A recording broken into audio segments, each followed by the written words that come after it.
Pada episode sebelumnya, Julio Lahoy berhasil dijebak oleh Yusi, wanita cantik yang tak lain adalah kekasihnya Alex. Julio sempat terpikat pada kecantikan wanita itu dan berharap Yusi bisa dijadikan seorang kekasih.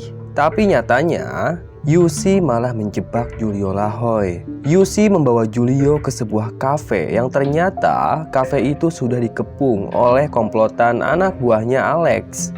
Julio pun diculik, ia hilang tanpa jejak. Polisi juga kesulitan untuk mencari Julio. Trik Yusi dan Alex sangat rapi, sehingga tak ada satu orang pun yang mampu mengetahui keberadaan Julio. Sementara itu, Pak Rudi yang tak lain adalah ayahnya Julio Lahoy. Dia sangat marah saat tahu kalau anaknya hilang. Kebetulan saat itu Pak Rudi baru datang dari Thailand untuk urusan bisnis. Dia punya gurita bisnis kelapa sawit di kawasan Asia Tenggara, sehingga Pak Rudi sering sekali ke luar negeri. Sebagai pembisnis ulung, tentu Pak Rudi bukanlah orang sembarangan.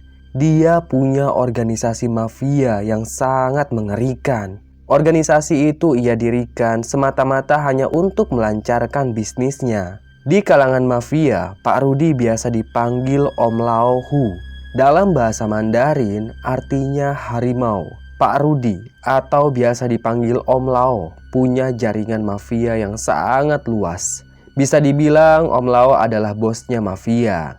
Komplotan mafia itu tak akan segan-segan menyingkirkan siapapun yang menghalangi bisnis Om Lao. Dan saat Om Lao tahu kalau anaknya hilang, segera dia pulang ke Indonesia. Ia langsung mengadakan pertemuan dengan para anak buahnya. Layaknya mafia kelas kakap, mereka bertemu di sebuah gedung elit tepatnya di lantai 25.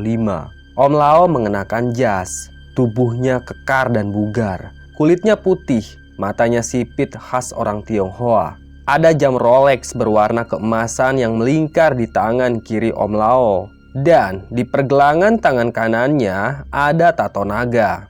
Gua yakin Julio itu diculik, ucap Om Lao. Kemungkinan besar emang diculik, bos. Karena yang gua tahu, Julio Lahoy ini adalah pimpinan basis STM. Anak om pasti banyak musuhnya, kata Daeng. Dia adalah orang yang paling dipercaya oleh Om Lao. Daeng, tolong kau selidiki siapa saja yang pernah punya masalah dengan Julio Lahoy, ucap Om Lao. Baik, bos, jangan khawatir. Saya dan rekan-rekan yang lain pasti akan menemukan Julio Lahoy, ucap Daeng. Wajah Om Lao tampak stres. Dia sangat khawatir pada anaknya itu. Kemudian, Om Lao merogoh kantong jasnya. Ia menyodorkan amplop berisi uang yang amat banyak. Entah berapa jumlahnya. Ia akan membagikan uang tersebut pada anggota lainnya. Sementara itu, jauh dari kota Jakarta, tepatnya di pedalaman hutan tropis. Pepohonan di sana besar-besar. Tak ada satupun jalan setapak. Karena jarang sekali ada orang yang datang ke hutan itu. Hanya Alex dan komplotannya lah yang berani mendatangi hutan tropis. Di hutan itulah Julio Lahoy menderita. Ia dikurung dalam penjara yang terbuat dari bambu. Tubuh Julio Lahoy sangat kurus. Wajahnya pucat, rambutnya berantakan, tubuhnya kotor sekali. Kedua tangan dan kakinya diikat. Julio duduk sambil menundukkan kepalanya. Kedua tangan dan kakinya diikat. Ia bersandar pada kerangkeng bambu. Seminggu 3 kali, anak buah Alex selalu datang ke hutan itu untuk memberi makan Julio Lahoy.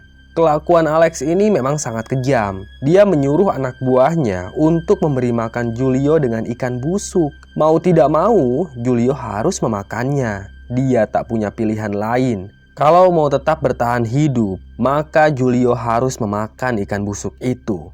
Parahnya lagi, Julio harus makan seperti binatang karena kedua tangan dan kakinya diikat.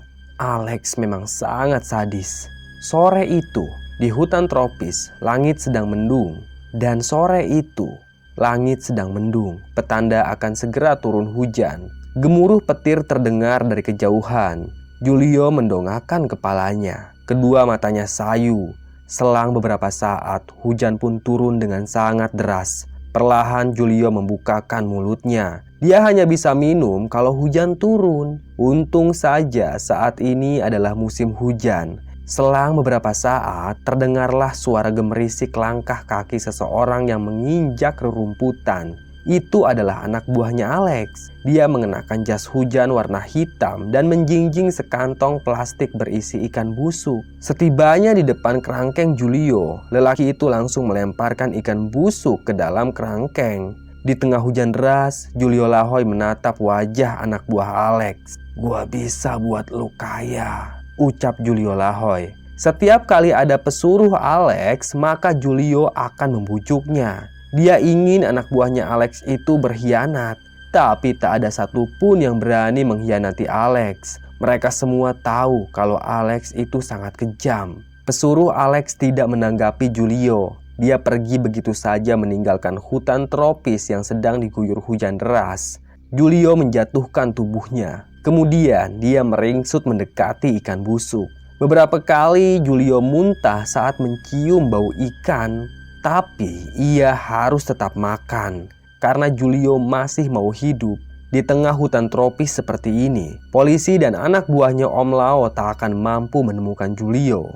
Baik, kita kembali ke kota. Daeng yang tak lain adalah anak buahnya Om Lao. Dia masih berusaha mencari Julio Lahoy. Mereka mendatangi STM Julio, namun tak ada satu siswa pun yang mau membuka mulut. Sebenarnya mereka itu sudah menduga kalau hilangnya Julio ini ada kaitannya dengan Alex dan Yusi. Tapi para siswa itu tidak mau terlibat. Mereka takut dibantai anak buahnya Alex. Hingga di suatu malam, Daeng dan kedua anak buahnya mengunjungi sebuah bar. Mereka sedang santai di sana sambil memikirkan cara untuk melacak keberadaan Julio Lahoy. Seandainya Julio sudah tewas, maka Daeng harus menemukan jasad Julio dan membantai pelaku pembunuhan itu. Saat Daeng dan anak buahnya sedang ngobrol, muncullah komplotan Alex. Mereka masuk ke dalam bar itu dan duduk tak jauh dari Daeng. Alex tampak bahagia sekali. Sebenarnya dia sudah dikeluarkan dari sekolah lantaran sering terlibat dalam berbagai kasus. Namun para pengikut Alex tetap royal. Mereka masih menganggap Alex sebagai bos. Si Alex ini memang punya bakat preman. Kini dia sedang berusaha memperluas jaringannya agar kekuatan Alex semakin ditakuti oleh semua musuhnya. "Gimana si Julio Lahoy? Kenapa lu biarin dia hidup?" tanya anak buahnya Alex. "Gua mau dia menderita. Biarkan dia mati perlahan," kata Alex. Seketika saja Daeng tersentak saat mendengar nama Julio Lahoy. Kemudian Daeng menghampiri Alex dan langsung merengkut kerah bajunya. "Ada apa nih?" tanya Alex sambil tetap tenang. Sementara anak buahnya Alex berusaha melerai. "Di mana Julio Lahoy?" tanya Daeng. "Gua nggak tahu," kata Alex. Lalu dengan brutal, Daeng menonjok wajah Alex sampai terjungkal.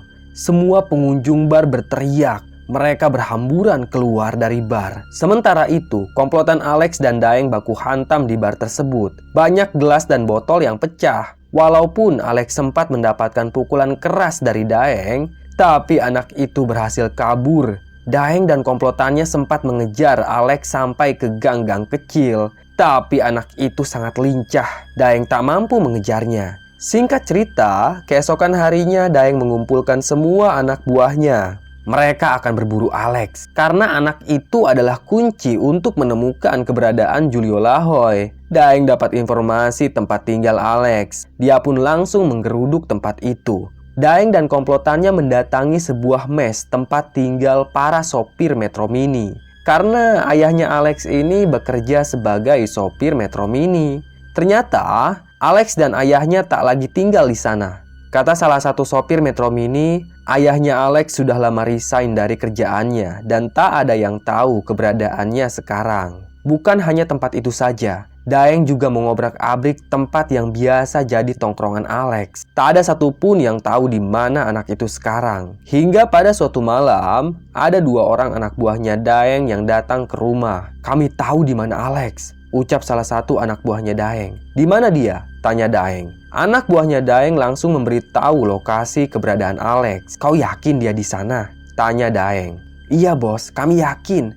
Kami dapat informasi itu dari salah satu preman pasar," ucap anak buahnya Daeng. "Baiklah, kalau preman pasar itu bohong, kita habisi dia," timpal Daeng. Keesokan paginya, mereka langsung berangkat ke lokasi persembunyian Alex. Perjalanan ke sana memakan waktu sekitar 5 jaman. Tempat itu cukup jauh kalau ditempuh dari Jakarta. Mobil yang membawa Daeng beserta anak buahnya berhenti di depan sebuah gapura yang bertuliskan aksara Mandarin. Itu adalah wilayah Chinatown yang dihuni oleh orang-orang Tionghoa. Di sana ramai sekali.